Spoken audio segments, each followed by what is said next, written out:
We are glad you could join us for this episode of the Nation Leadership Forum. This is the platform where we have discourse on matters affecting the country, the region, the continent. And tonight we want to place the spotlight on the conversation on digital payments with a focus on micro, small and medium-sized businesses and why this is critically important as far as formal financial inclusion is concerned, as well as formalization of business processes. To help me prosecute this conversation, I will be joined by an eminent panel led by the Principal Secretary of the State Department for MSMEs, that is Madam Susan Mangeni. Glad to have you on set. Thank you. We shall also be joined by the co-founder and president of WOWSY, that is Mr. Mike Otieno. Mike, karibu sana. Thank you. We shall also be joined by the regional CEO of I&M Bank, that is Mr. Kihara Maina, giving us the banking perspective on this. Karibu sana. Thank you, Julian. And finally, Sharia Ali, who is from MasterCard, the man in charge for this region. Karibu sana, Sharia. Thank you so much.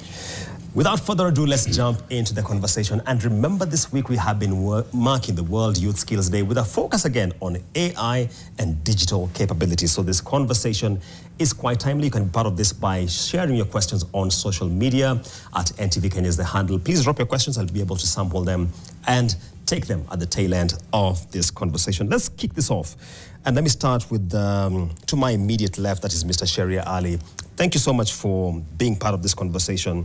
We're talking about digital payments, MSMEs. Why is this conversation critical to MasterCard?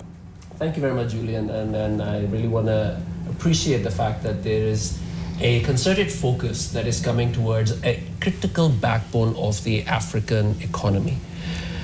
All of SMEs combined make 90% of all businesses in Africa. And we have 80% of all employment that is sitting behind the SME vertical. Furthermore, 40% of Africa's GDP is dependent on SMEs and MSMEs. And therefore, I think it makes absolute sense for all of our stakeholders who are present today to actually try to do our best in terms of enabling them, empowering them, digitizing them, unlocking credit for them, and so on. Now, for MasterCard, it is no surprise that we have our KPIs, and my KPIs are quite public. Our goals are to get to 1 billion people financially included. And this is to be done by 2025. We are currently sitting at 870 million, of which 50 million SMEs. We have reached about 48, so still some distance to go. But I'm most happy today because we have actually beaten our target for women entrepreneurs, where we had set ourselves a target for 25 million, and as of now, we are already at 37 million. Now, as much as that is a source of joy and passion for us as MasterCard, we also are quite aware of the pain points that the SMEs face today. Therefore, we also are aware of our own capacity, and we know that we cannot do things alone and by ourselves. We need partners, we need government, stakeholders in the private and public sector, fintechs. And therefore, I couldn't have asked for a better panel because we'll have the guidance from exactly those stakeholders. I'm so proud with I&M, for example, we have an SME card, which is state-of-the-art, great for your expense management, gets you access to amazing discounts. We're working with M-Pesa, where we are also getting the SMEs to have card acceptance enabled. And the list goes on, but I'm sure we'll explore that during the program. Absolutely, and he mentioned the PS, and the PS granted me permission to not start with her in this conversation, so I'm giving her some minute to just settle in properly. Let me cross over to Mr. Kihara Maina on the extreme right. Sharia has touched on a very important point, unlocking credit for MSMEs. Many of the MSMEs I speak to, Mr. Kihara, will tell me, we don't think banks are approachable. How do you respond to that from the I&M perspective? So I think what you're dealing with is really a lot of perception issues. Yeah. I think that access to credit by MSMEs is actually quite a challenge, yes, for banks to really provide that access. But if you look at the statistics, actually you do have quite a number of MSMEs accessing credit. You have somewhere in the region of 890,000 individual MSMEs that are actually receiving credit from banks and microfinance institutions to the extent of about 785 billion shillings. That's almost, well, I think it's almost 30% of the the total loan book of the banking industry. Yeah. Now that's significant. However, there is scope for more. I mean, if we talk about the number of MSMEs that are in the country, you're talking about well over 8 million individual MSMEs. So if only 10% of those are accessing credit, it means that there is scope for enhancement. And partnerships like we have with MasterCard are really about how we can actually scale that impact. At I&M, for example, we have undertaken that through ecosystem partnerships with telcos, with card providers like MasterCard. We're going to try and get to impact over 10 million people by the 2026, which is the year when we are going to finish this cycle of our strategy. Right? Now, obviously, there are hindrances to access to credit, and part of it is something that the industry has to work on, yeah. right? But others is also about clients actually being helped to prepare to be bankable as well. So I think it's an ongoing conversation about what both sides of the divide can actually do to close the gap. I'll be coming back to that topic on bankability of this segment of businesses because it tends to be very topical whenever we're having this conversation. But now let me come to the policy side, and we have the PS from the State Department from MSMEs with us. Madam Susan Mangeni, thank you for joining us again. What is the government doing towards digitization of MSMEs, supporting them to be able to accelerate digitization and payments? Yeah, first of all, let me begin by thanking you for inviting me to this panel. You can see it's all men. Apart from me. Probably that's why money begins with them. Yes, yes. It's a money panel, kind of. But let me say this, and I want to pick it up from where Ali left when he was giving us figures about the place of MSME in African economy. He says it's 90% of all businesses are MSME. But here in Kenya, 98% of all businesses are MSME. About 77% of MSMEs are micro. Yeah. Then most micros are informal. Yeah. So then we start scoping the problem and see why are we having challenges with accessing financing. Yeah. My friend here, Kihara, will say, okay, fine, we are doing what we can. We're disbursing money to MSME. You can look at the figures. You talked about, is it almost 800 billion around there being disbursed? But the truth is, we have a financing gap of about 20 billion USD. For us to support the MSME sector, we need to find a way of opening up more financing. Yeah. I know a number of times we talk about financial inclusion, which I push so much, but there is also the issue of credit inclusion. So those two are a bit different. So are we doing more? Most of our customers, are they customers who are just depositing with us?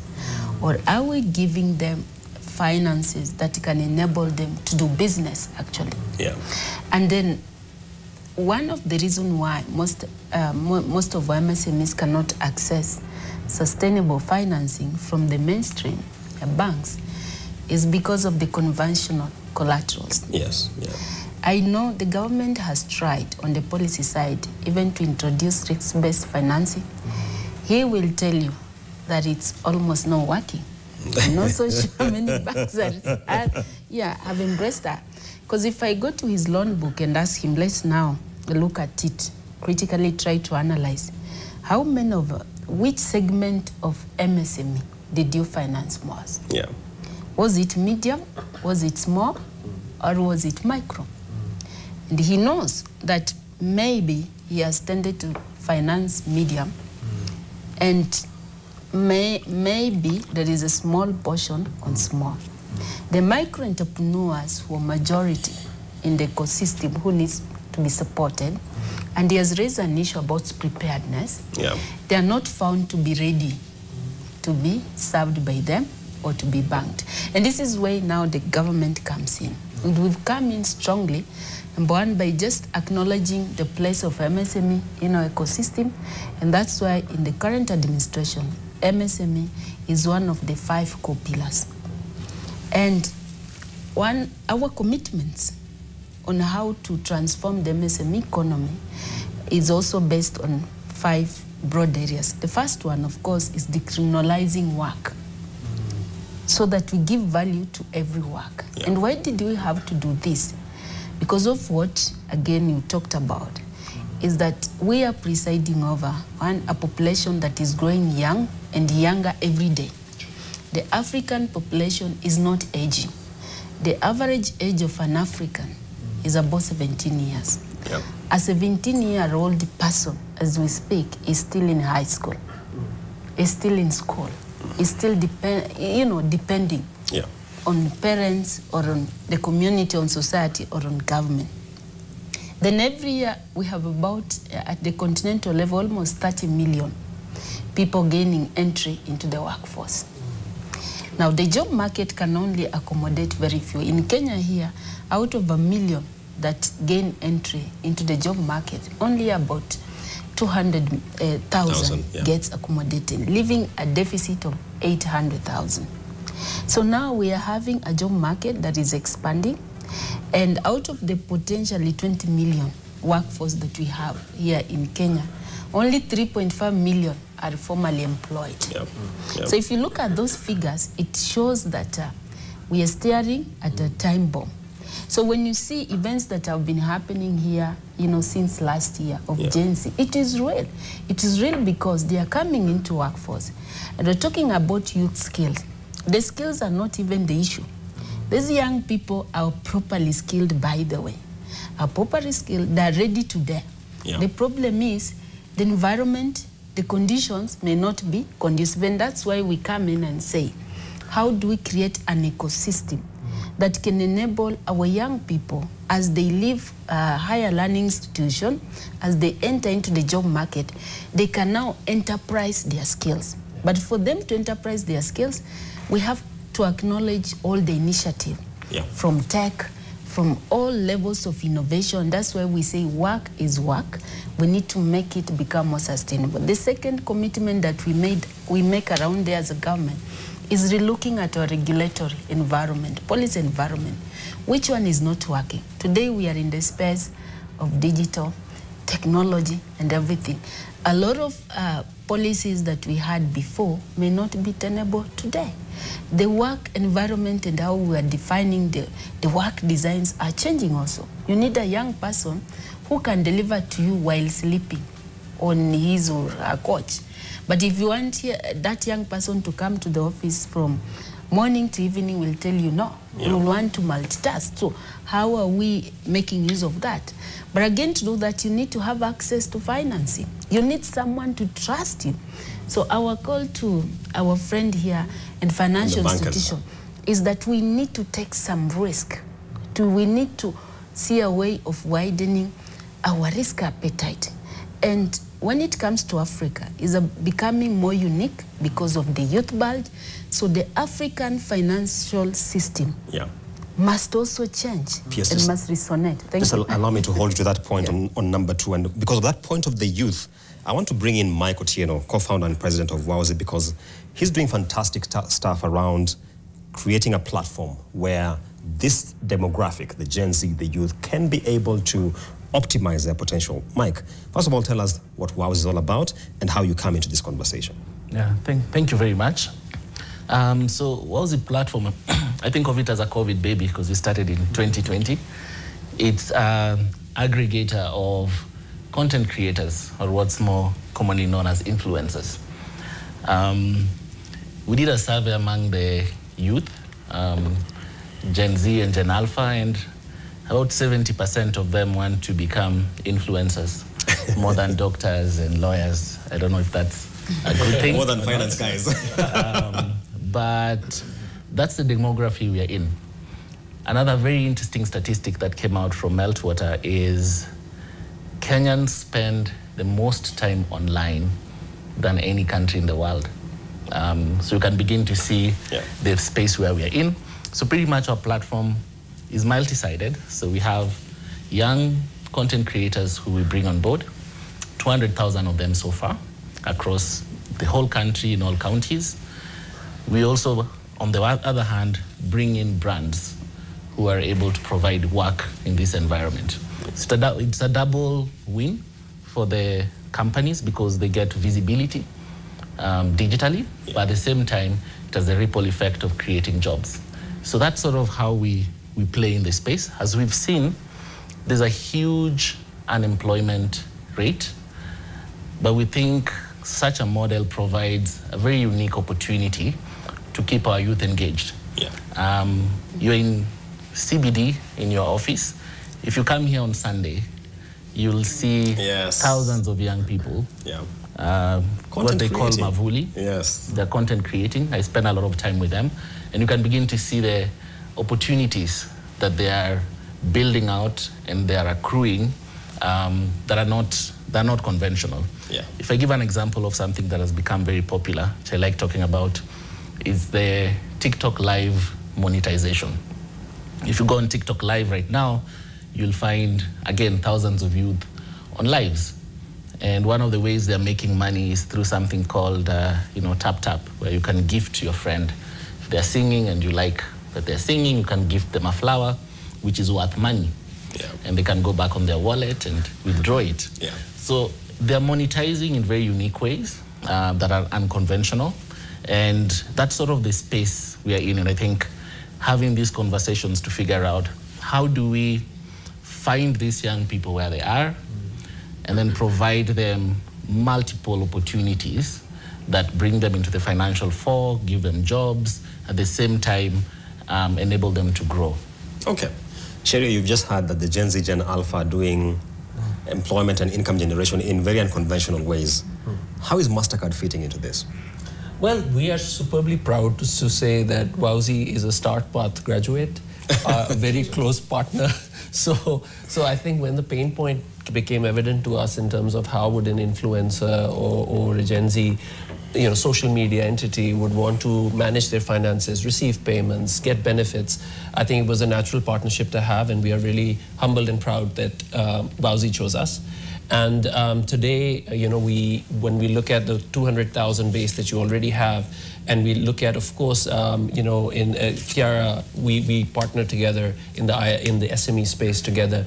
What is the value that we are bringing for the, let's say, for the end user? Yeah. So we said, okay, we have to come out with, they're all digitally savvy. Yes, they're youth. We will definitely address the agri sector in a bit, but I just want to focus on a little bit of the tech-savvy youth. We have offered 100 offers right now. If you are listening, you should just go on to easysavingsspecials.com and look at the fact that as an SME credential holder, you can simply get a discount of, for example, if you want Meta partners to give you a discount for a workspace, that's about $1,400 worth of money that we have enabled as a discount. Yeah. DocuSign, you want to get your contracts set up because yes, you are youthful, yes, you are digitally savvy, but now you need digital contracts. So for DocuSign, we've got a 30% discount right now on their portal, and you can fact check me because the website's available, well, like I said. So then if you look at marketplaces, aren't the youth, especially those who try to do their business on let's say the likes of Facebook or WhatsApp or whatever, wouldn't they like marketplaces like Shopify, where we have put in $2,200 in value for every person who can use our card on that Shopify website to sell their goods and services. So, and there's 100, so I'm not going to go through everything. Yeah. But I do want to point out the fact that it's just a drop in the ocean at this stage. The accessibility to our credentials has to not come from top down or bottom up. It has to be a convergence, where an agri stakeholder with our FarmPass solution, where we have 3 million currently farmers using our FarmPass solution, whereby when they want to order their inputs, they simply go on their USSD feature phone, and with the MasterCard credential order, then a FarmPass agent comes and delivers the inputs. After their crop is ready, or whatever they're selling, they then access a marketplace. Again, a FarmPass agent enables that logistics, but the payment happens there. Now, in that process, what's happening? Whether you talk about the youth or you talk about the agri sector, a data point is generated every time a transaction happens. Yeah. Yes. So with that data point, if there is a way to risk score, and we have MasterCard Identity Insights platform, which is meant to do profiling. of how can we do, in addition to the negative checks that we all do as financial institutions, there should be a profiling that says, yes, youth, yes, limited in credit history, but the recent past tells us this much. So then how can we make credit accessibility easy for them? So I think that this is just a few, I mean, just 2 months ago, we went live with MTN. They call it Market by Momo in Uganda. What's the idea? The idea is so that the SMEs can actually not just be limited by the space of their 3 to 5 kilometer radius of their shop, but rather have that plus have accessibility and market reach through these marketplaces where people can order online and there would be logistics in the middle who can deliver their goods or services. Yeah. So I think that's the kind of maybe creative convergence, top down and bottom up, which we need to create and provide platforms for people to make the most out of, I guess, their businesses and then have access to credit to grow further. Sounds like a pretty good convergence. Let me come over to Kihara Maina, and to be fair, I know I&M has got a very strong retail franchise, and of course, there's a conversation in this market around risk-based pricing, which has not collapsed, but there's a conversation to streamline it further. I'm sure you want to make some comments on that. Yes, and I think maybe just to first touch on what Sherry has just indicated. When he says that data is being generated from a transaction process, I think the thing we must not miss is that people are actually already in the system to transact, right? Yeah. And what that does is that it then allows people to start building a profile from the data that's being generated. So to the PS and her earlier comments about, yes, can we actually use other data points to then assess the creditworthiness of individuals, it starts with that, being included, right? If you look at the statistics, banking sector inclusion alone is just about 22% or so. But when you include mobile, it now gets into the 95, 96%. Yeah. And that's important. Now, what that tells you, however, is that you must now start looking at how banking must also integrate with all of these other payment partners, because then you're able to access this data and use it to enrich your credit decisions, right? Now, from a banking perspective, we don't expect that our first relationship is going to be a credit relationship. We actually want a customer relationship, a whole customer relationship. We will understand your spending patterns, your income patterns, and so on. And that then now can feed models that will then say, okay, what kind of credit can we provide? Now, you also want to tap into other agencies like the Credit Reference Bureau. It's important that the data that is going in there is actually giving us complete pictures of the individual. So you want as many contributors into that bureau as you can get, whether it is utilities that are telling us this individual pays their bill a bit late or pays only partially and so on. All of those are data points that then feed the credit scoring models that we use, right? So that when we then now turn to the issue of risk-based pricing, you can see that really it is about data and saying, how can we build or collect data that tells us the credit profile of an individual and actually then price them accordingly. Some people will find that the only way they can access credit is if, the price is at a point where you can say, well, actually, I'm covering the risk that I'm perceiving here, which is too high. Others, by exhibiting good, credit behavior, should be able to access credit at a lower price point. Has it fully been rolled out? I think that the initiative that came in post 2019, post the interest rate capping, that came in, of course, with the banking sector charter, was a big push towards that direction. It's not to say that banks weren't already doing risk-based pricing, but perhaps they weren't doing as much differentiation as they should. Yeah. Since then, things have moved along, right? Because obviously we had to present the models that we were working on to the central bank so that we can then see, is this in the right space? Can we actually deploy them? And it's not just simply presenting them. You actually start using it, because these are insights you're getting on your customers, and you want to start providing credit on that basis. Now, in I&M's case, we have gone, obviously, several steps further. We've been investing in digital for a long time. We've been looking at how do we get all of this clients on board. And a key campaign that we introduced actually post the COVID period is the Nisare Kabisa campaign, which was really an investment in saying, actually, since people were already used to transfers from bank accounts into mobile for free, and vice versa, can we continue with that and see how that helps with including more people? And this has led to almost 20,000 customers a month coming into our ecosystem. That gives us data for us to be able to say, how can we actually extend credit products? And we'll talk about those in a bit.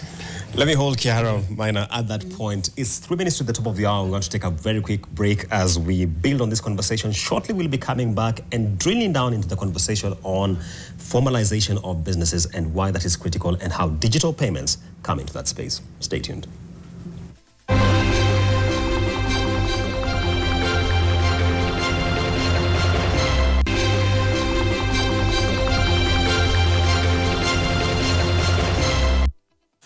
Welcome back to this conversation on digital payments and specifically drilling into the conversation of micro, small and medium-sized businesses, which are the bulk of the businesses in Kenya, in Africa and the global south. And we are with an eminent panel here. Part one of the conversation was just setting the scene and seeing how the landscape looks like, seeing how the challenge that at hand is looking like and the opportunity that digital payments do present. PS, I want to come to you, and we are in an environment where formal financial services players, whether it is banks, SACCOs, etc., are coming in for the retail market. These MSMEs, what are you seeing on your side as government and how are you supporting them?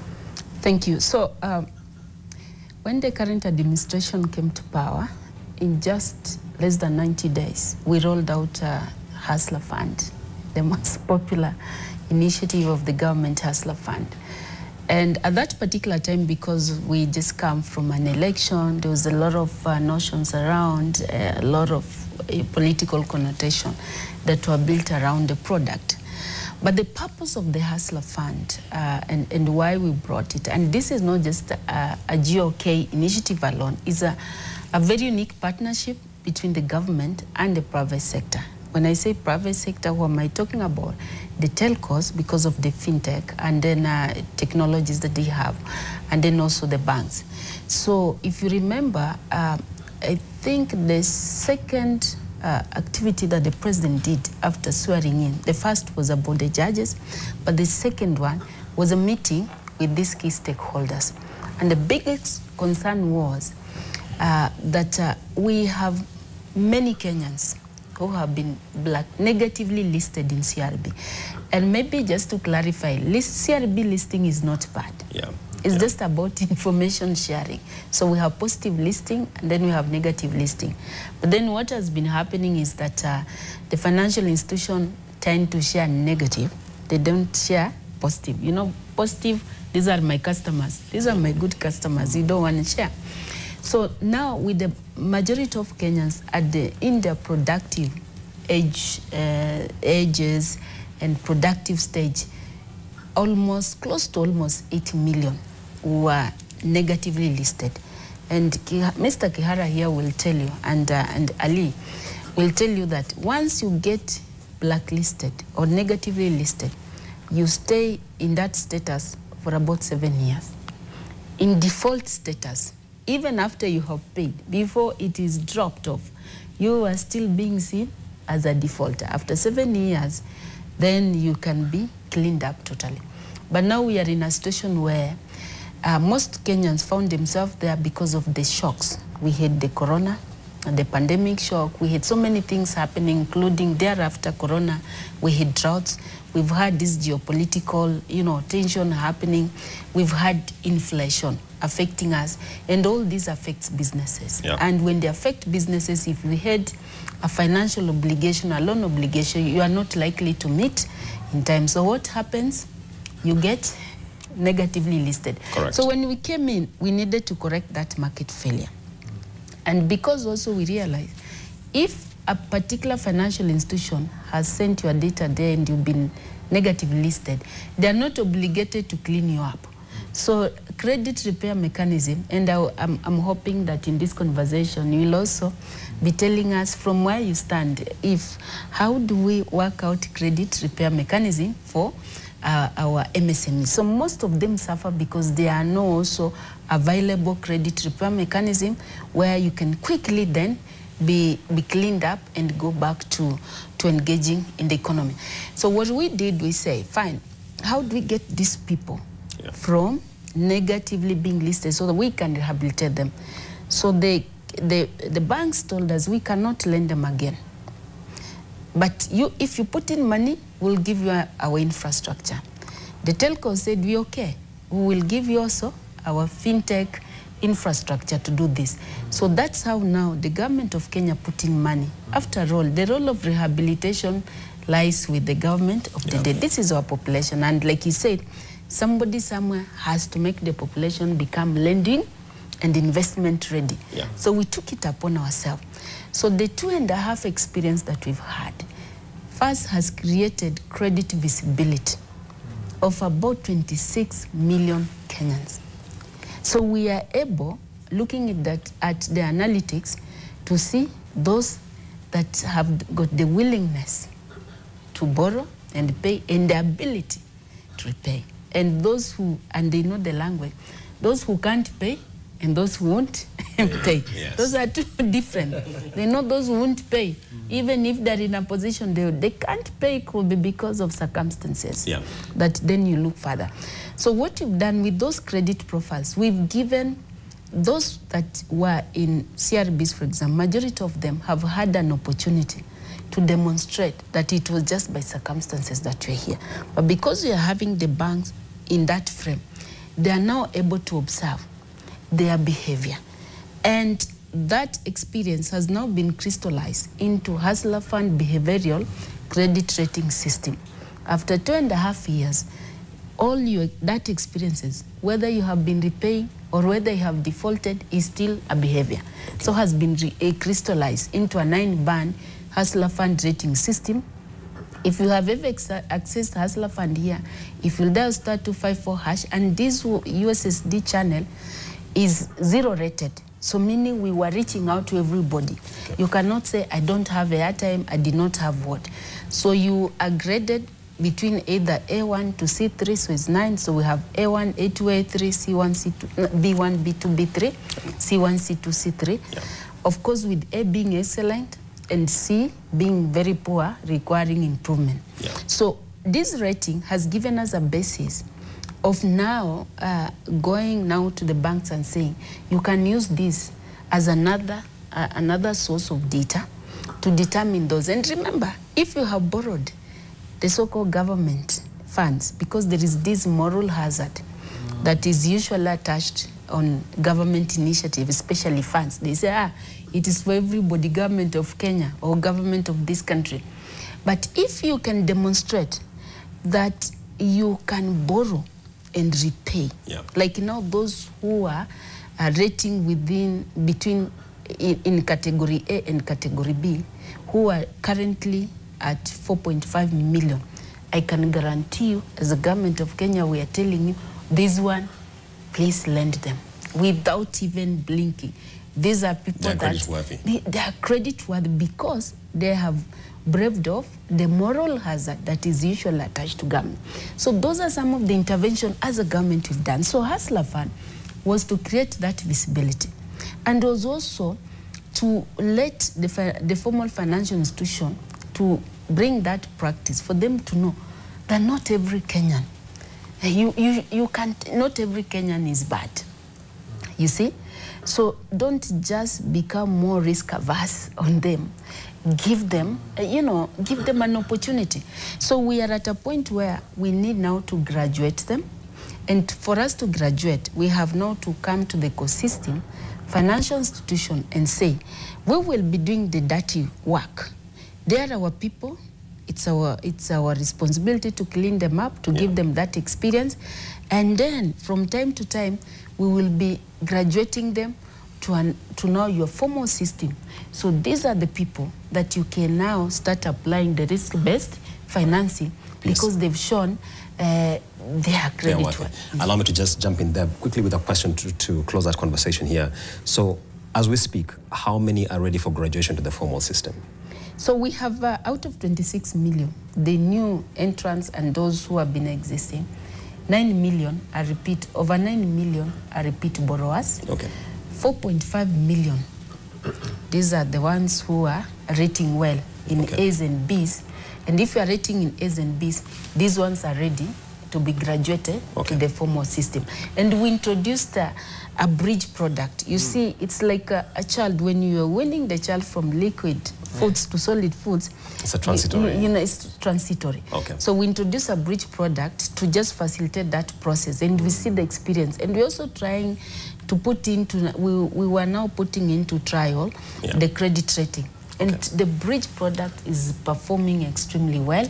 And on that, we use that, we were graduating them on the bridge, but also enhancing. Today, we have a beneficiary who can access 150,000, having grown the limit from just 500.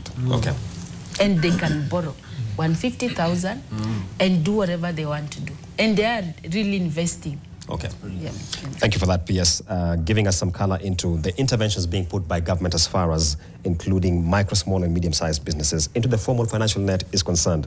Coming back to WOWSY, we are talking a lot about integration, bringing them into the digital payment space. A lot of players in this space, and including the Gen Zs that you're dealing with, will tell you cyber threats are a huge risk. Are you getting the same feedback? Yeah, no, it's a combination of two things. So one is cyber threats and also cyber bullying.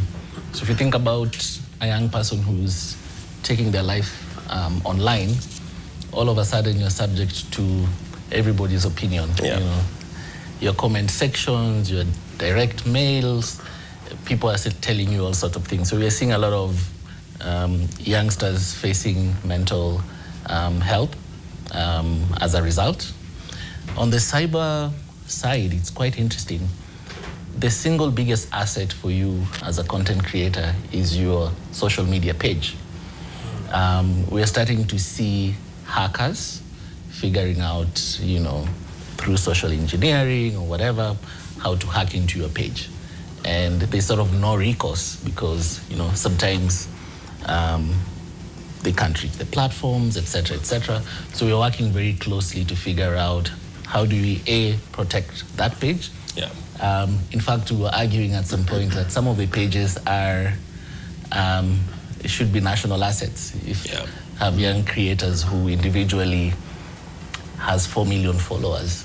So if someone hacked it and used it falsely or badly, it's a security risk. So we are starting to look at it very, very keenly to say, we need to zoom in into this space, we need to build policies that appreciate that this is an asset, should be protected, and that's, for many people, it's the livelihood. If you don't have your page, you cannot get brand deals, you cannot get campaigns, you cannot get money, so it's a livelihood question, as it were. Sharia, safety, even as you accelerate digital payments, is front and center for MasterCard. What are you doing about it?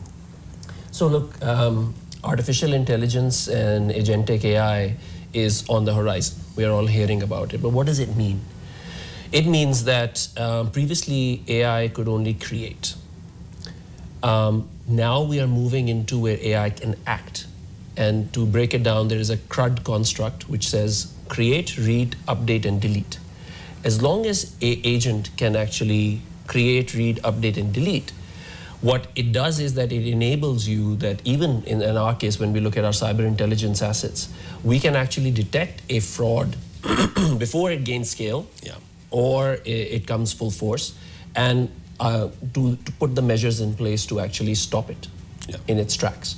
So cybersecurity is something that's very, very close to our hearts, and we just held a lovely cyber threat simulation in Nairobi, Tanzania and Ethiopia, where we took, there was the regulators, there was the banks, there was others who were able to come in. We put them into actually a threat scenario. What would you do? And it was so interesting to see when the chief internal security officers and the others were actually put into, oh, we have been hit by a DDoS attack where there's a lot of requests coming in and it's jamming your servers. Well, what will you do if it was a ransomware and the People asking for ransom are saying that your data is hostage. How will you react? What will be your first, second, third, fourth step? So beyond just talking about cybersecurity and the risks that are, obviously we are facing that on a day-to-day basis, and you touched on a few of them, Mike, you have to be ready. Yeah. And the way you get ready is actually to put yourself into those scenarios. MasterCard has got those assets that we can actually deploy to train, because we're about 70-year-old network. So protecting our network from fraud is core to our business model. Yeah. So it automatically plugs in. And one thing that I do want to just pick on, because we discussed about a little bit about credit, as much as people may not realize, but we provide credit as a service. Again, using AI, agentic AI, what we do is that we look at data sets. Yeah. So if you are a financial services provider, as long as the data is available for sharing and mining, we can actually run them. And I think Honorable PS mentioned something very interesting, that how do you get the credit repair mechanism going? So that's what we do. In terms of looking at that data, and obviously there is one which is around, oh, you're negative listed or you're positive. But what about the transition? Yeah. And I think that's where we do a great job in creating scores. So you're scoring even your best all the way down to your worst performing ones. And then so in an open banking kind of a construct where data is available, and in this case in Kenya, obviously it's not just about banks, it's about telcos, right? As long as there is some way where we can come together and place that data, like I said earlier, I think in between the breaks we mentioned, the best organizations in Kenya today are using less than 10% of their data from a monetization, new opportunity creation, credit lending, and even efficiency creation in their portfolios. How can we kind of attack that problem?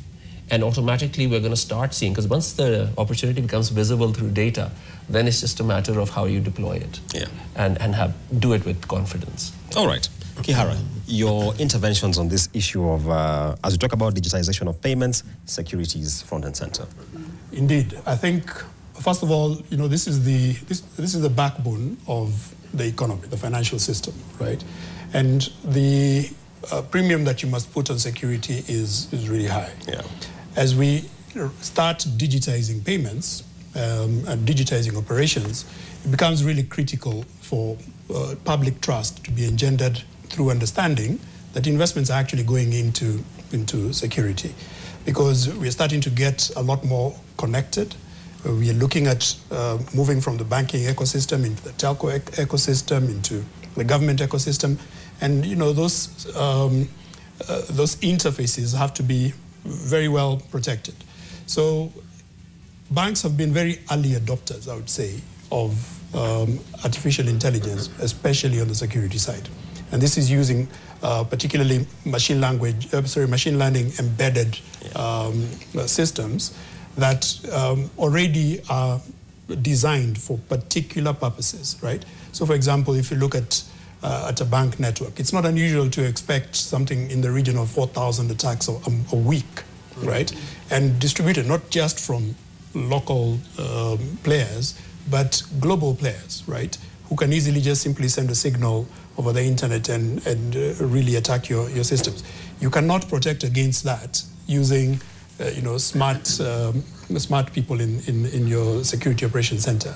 You have to really use artificial intelligence and systems designed for that purpose. And we've been doing this, for example, in our case, because we started in digital investments quite some time back, right? We are talking about 2016. From the onset, we've been using such tools, continuously updating them, getting well-trained models to actually help with that. You've got opportunities to also look at fraud prevention. You're looking at, in this day and age, obviously, financial crime is a big challenge. So we're looking at how can we better spot AML challenges that are from the transactions that are coming through us, because as we interface into other digital payment platforms, all of that volume is going to come through us, and we have to make sure that we're actually screening it on a real-time basis. So there are a lot of concerns that we obviously have as an industry, and we're looking to address them with up-to-date technology. Of course, when my good friend Kiara talks about AML, in case you lost, that is anti-money laundering. You know, sometimes we forget.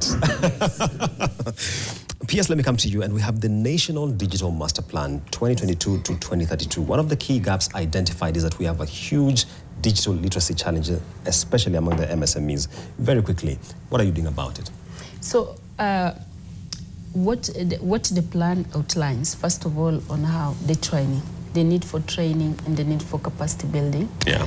The need of also for laying out the infrastructure. As you know, we committed to establish at least 100,000 digital kilometers of digital superhighways across the country, the digital hubs all over in each and every ward, and I think it's a program that is still going on. So far on the digital superhighway, we have achieved at least almost 30,000 kilometers, and in the remaining years, we hope we can close in the gaps. We're also opening up hotspots in the market areas, and there we think people interact in those spaces. And of course, because we know if you were to assess the competitiveness of Kenya as a country, the technology becomes on top today. In terms of what is tradable, I would say there, even what we can export. I think in the coming years, technology is actually overtaking coffee, is overtaking our traditional cash crops in the market. And this is the space that can accommodate for us young people. We rolled out the Ajira Kenya, where we're creating so many online jobs, and we have a number of young people that have been trained on Ajira and who are actually working in that space and who are already earning. They are earning in dollars through just by doing jobs online. But let me say some of the challenges, and that's why we'll have to invest more in training and also in the regulatory framework. Like he says, the cyberbullying is the biggest, to me, to our young people, is the biggest threat that we have. Because as you say, that space is attracting influencers. Yeah. I mean, like you say, the social media influencers, sometimes they rate higher than even people who have money. But then you can imagine if someone does not like your post, you go into depression. A lot of our young people that are committing suicide is because nobody is liking my post. Yeah. Or someone is just going to throw a comment. You see the way you do something and leaders are getting attacked and they're feeling so furious about it. To a young person, that is really depressing. For a leader, you can say, okay, fine, okay, I know you must have people who like you, don't like you. This young person does not know that is in any space, not everybody will like you. True. Not everybody, so they don't know how to deal with that. Yeah. So in terms of even curriculum, we're seeing how do we embed that level of training to manage those mental and to open up these opportunities. Okay. So we have that as a plan, but of course the AI is also in pursuit, and Kenya, we now have that strategy on how we are going to roll that out. Okay. For me, from where I sit in the financial access space, I'm hoping that AI can help us to revolutionize our collateral system in terms of looking how do you open up other new data sources. So, and of course, there is work which is happening in collaboration with Central Bank, which I chair, the steering committee that's looking into alternative data mapping. And so far, we already have a report which you're trying to pilot. And the interesting thing is that you see the data that is now being held in CRB is about 1.8 million Kenyan. And this is because the Hustler Fund data that we have, if we were to increase that, and we'll be piloting with the Hustler Fund, you'll find, especially for positive listing, we will increase that scope. Okay. So that my friend here and all the banks, if they were to look that, it's very easy now to use even AI and to try and give a fair assessment. So as a government, we know, and you see we have even embarked on digitizing government services. Today, as we speak, over 20,000 government services have been onboarded on eCitizen. Okay. And we want to make sure that all government-facing services, be it birth register. Today, if you go there, you can actually get to register your business in the comfort of your living room. Yeah. And you can register your business and even a limited company. And this has reduced the cost. I remember when I registered a limited company, I needed about 50,000 to register when I was still hustling down the street before my current... Now you stopped hustling. When I was hustling, you know, now here I have to wake up in the morning and now hustle in an office setup to take care of the hustlers also outside there. But today, with only 11,050 shilling, you will register a limited company, get to download your CR12, get to register, you know, for AGPO, or if you are a young person, persons with disability, or if you're a woman, and get now with EGP, the e-procurement system, you can now integrate, apply for e-procurement as a supplier, go to his bank, get a bank account, and everything. And access credit. And access credit. Move, if you're a young person, do business without leaving your living room. Thank you, PS. Thank you. This is how that transformation and how government, and let me tell you, this is the biggest agenda that the government have, the agenda of digitization, because the only competitiveness we have, and if we are to compare us, we are not just Silicon Savannah, but because of just having a population that can quickly adopt to new initiative, and we are really leveraging on that and maximizing and see how do we grow our economy, how do we create more jobs by going towards that direction. PS, let's hold it at that. And just to say that when PS talks about AGPO, that refers to the affirmative action. EGP refers to the electronic procurement system, which has been rolled out effective July 1st. And I should also clarify that PS did mention commit suicide. As a company policy, we say die by suicide. We apologize in case that has rubbed anyone the wrong way. We are jumping onto a very quick break. When we come back, I'll be sampling some of your thoughts and questions coming online, and we shall be fielding it. I can see quite a number to our panelists. So stay tuned. We are on digital payments, MSMEs, and stay tuned with us.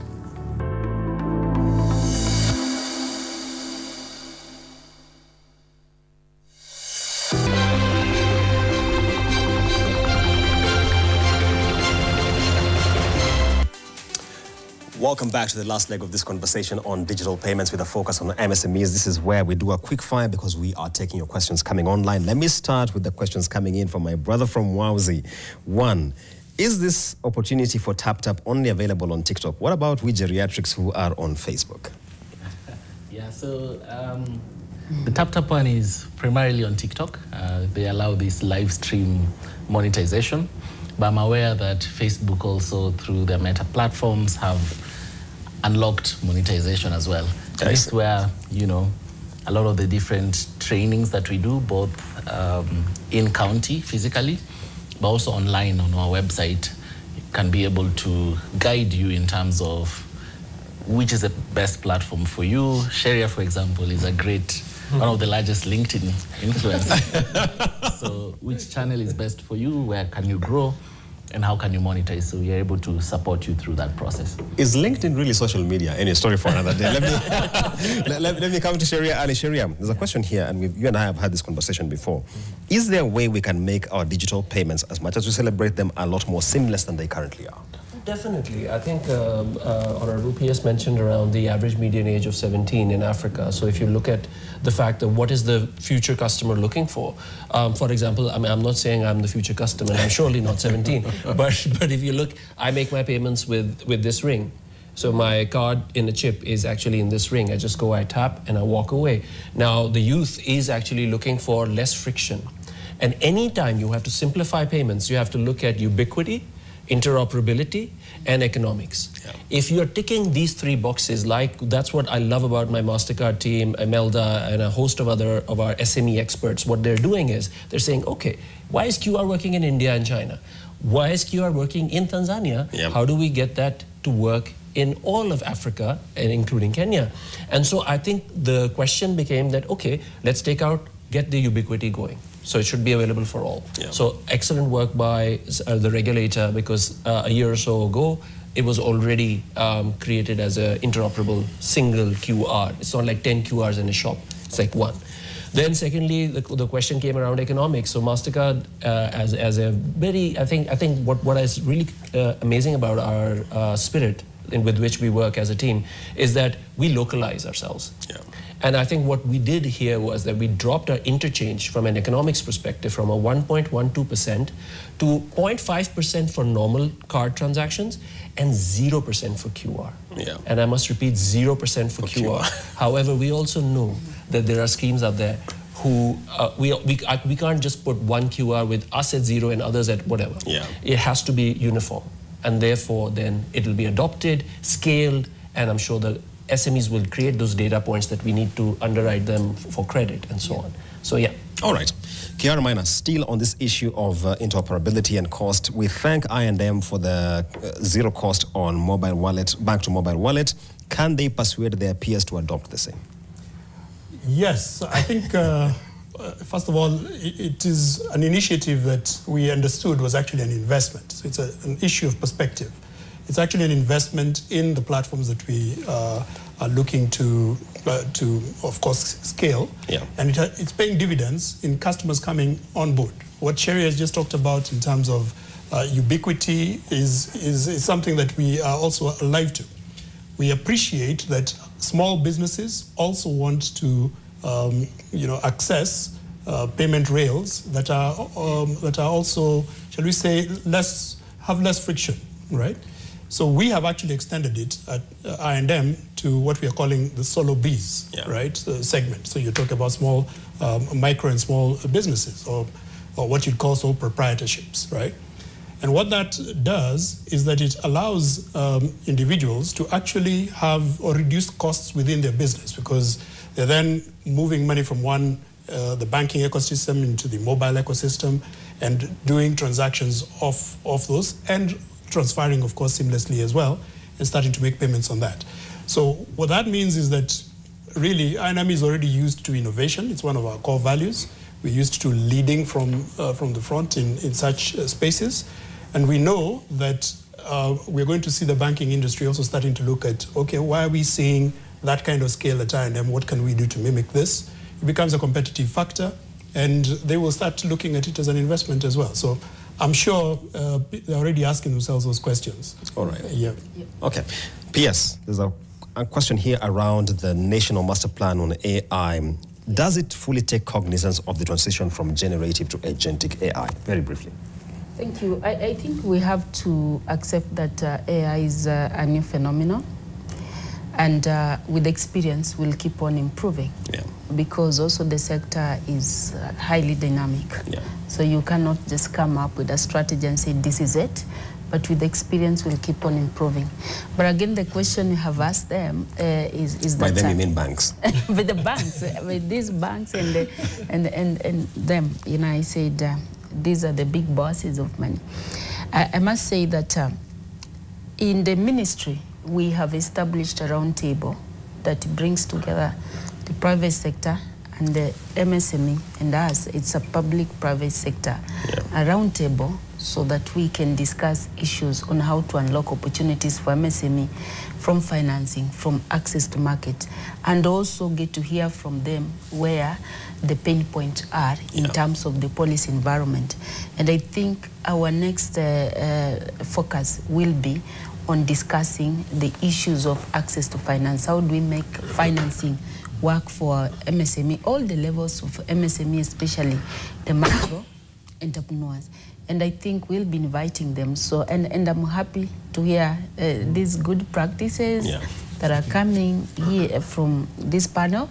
And I think that will be a good opportunity to see where is it working best and how can we get to scale up this. And as a government, our work is to discuss and, create an enabling environment. And not just creating an enabling environment, but we'll be there to mediate and to create that working relationship so that then we can have the best, the best measures, the best financial access measures that can work for our kind of population. Let me hold you there, P.S. So we'll be inviting you to MSME Connect just to discuss. Be happy to attend. Crossing over to WOWSY, how does one gauge their eligibility for aggregation under WOWSY? Oh yeah, so you and I need a one-on-one on the side after this.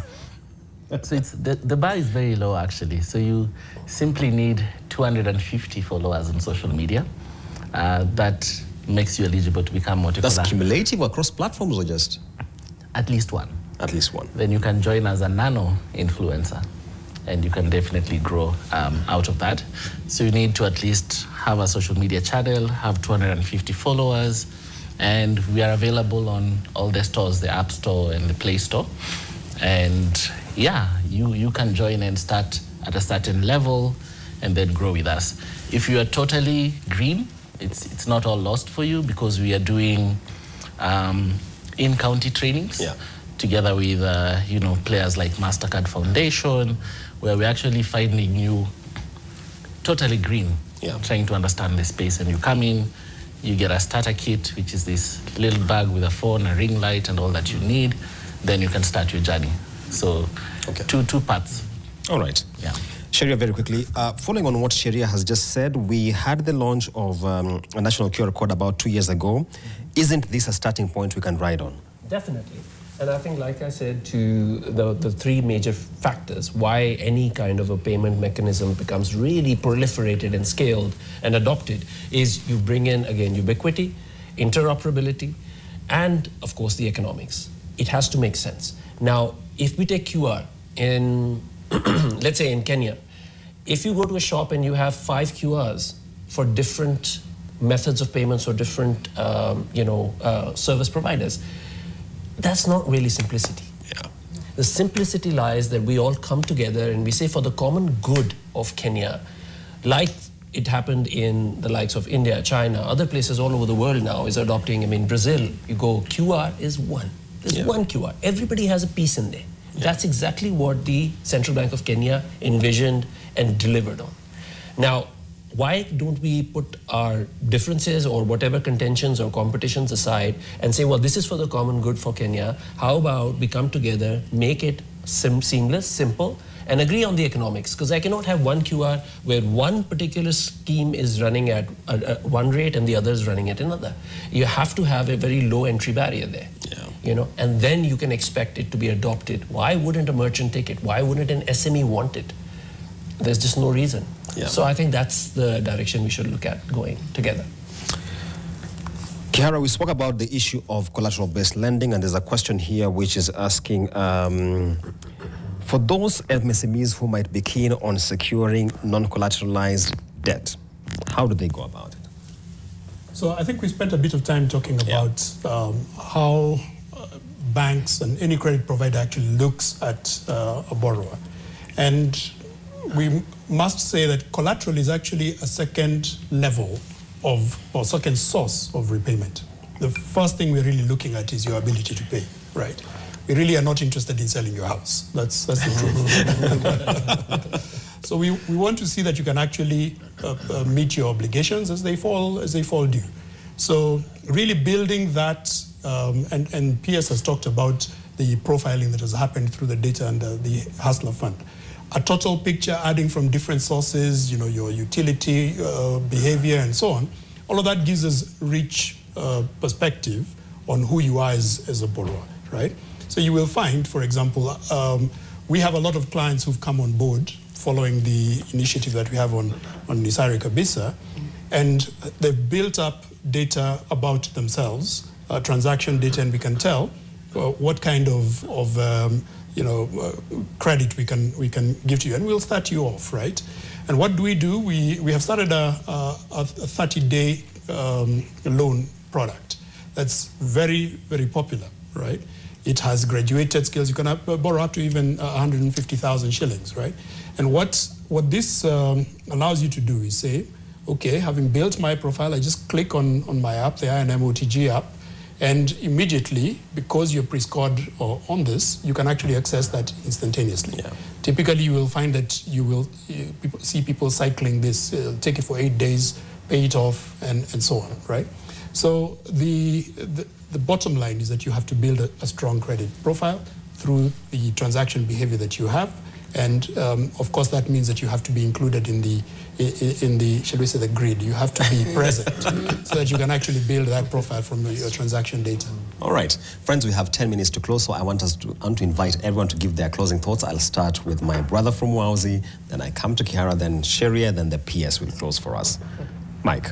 Yeah, so my parting shots are around,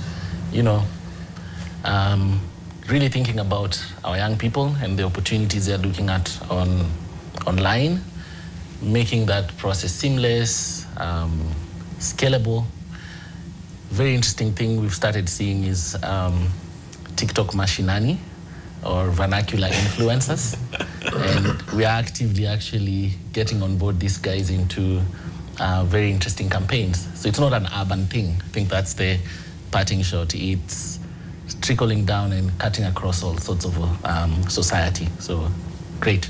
It's quite a democratized space. Yeah. Kihara Maina, your closing thoughts. First of all, thank you for having me on the panel, and thank you for the great partnership that MasterCard has provided. This is, I think, the 6th year that this forum has been running. Yes. I think it's a great opportunity to really disseminate information about this changing space. I think the conversation about the MSMEs and how we can continually include them, that's constantly evolving. You know, the perception that access to finance is restricted for MSMEs really should be debunked. Actually, it's clear that only a static bank would not be thinking about this opportunity space, right? So banks are doing a lot of work to really make it easier for people to actually get included in the financial system. Certainly at I&M we're doing that. As I mentioned, we're looking to impact 10 million Kenyans by the time we get to 2026. And a lot of that is going to happen through ecosystem partnerships that we are building. So working with partners like MasterCard, working with telcos to access the client bases that they have and provide credit through that. So we're really looking forward to building even more partnerships. I'm excited to hear the kind of things that the government is actually looking at in terms of really enabling the space. And certainly this is a conversation that the entire banking industry would want to take on so that we can transform our country together. Kiara, before I let you go and come to Sharia, there's a question here which I was wondering whether do I ask you whether or not. And the question is, the core capital requirements have been revised upwards. Is I&M thinking something? Well, we're already compliant with... Of course, we're already compliant. What I would say is that it really speaks to what we were talking about earlier. The core of a strong economy is actually a strong financial system. It's important that we have the right kind of capital levels. If we look at around the continent, we're already seeing initiatives by other economies to actually increase the minimum capital. Nigeria started it many years ago. Ghana's done. Right, and they're now increasing a second round. Ghana's done it. Next door, Uganda has pushed up their minimum capital requirements to $40 million, right? We are pushing it up to roughly $75 million. About time. I think we need a strong financial system, and I think what it actually does is that it also fosters innovation. Because if you're given $75 million as capital, you have to sweat it. Yeah. So we are going to put, the shareholders are going to put competent people on the board and competent people in management and task them to actually sweat that capital. What will they do? It will help solve the problem that the government is trying to deal with on unemployment, because you're going to be reaching out to people who are actually looking to participate in the economy and supporting them, right? And I think we would all be pleasantly surprised by the results. Clearly skirting around that question, but very good response there, Kihara Maina. I'll wait for your half-year numbers and we talk about it. Sharia Ali, your closing thoughts. Thank you so much. I think it was such an honor, actually, and to listen to amazing insights and very core, grounded issues and reflecting on them and what we need to do as our next steps. And I think for us as MasterCard, I think that convergence where we use digital to bridge, and digital layered by AI to bridge that, you know, where there's easy credit availability at the top of the pyramid. As you go down, it disintegrates. And there is no consistency. How do we create those bridges? I think it's very important. I must give a shout out to the great work that is being done by Dr. Muge and Mr. Allen at Afrinet. I think there's a lot of creative thinking that's coming there. I'm not allowed to say what it is, but I'm telling you, there's a lot of thought being given to the average SME customer, where even remittances, getting them easily into the country, and trade payments going out of the country are core focus. Yeah. Lastly, I would like to say AI is not anymore a concept, it is alive. I would like to invite my distinguished panelists to visit our office. We have MasterCard Intelligent Agent waiting for you there. She is Kenyan, and she will talk to you. What's her name? Maya, MasterCard Intelligent Agent. Maya. So That's not a Kenyan name. yeah, with the rapper is still to be said there. But I think what's really important is that you come and you talk to her, and she can do your travel bookings, she can fix your golf swing, she can do groceries for you, she can, and it could be he or she. Again, I'm very mindful. And my banking? You can do banking. So, and now you're asking me to divulge secrets that I'm not supposed to, but it's coming. You have that golf swing.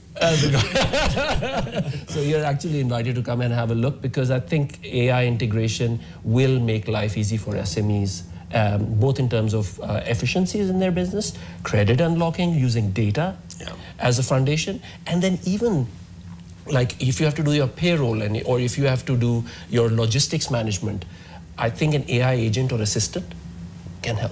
Absolutely. Thank you. P.S. Close it for us. Yeah, thank you very much. So I will close. It's closed.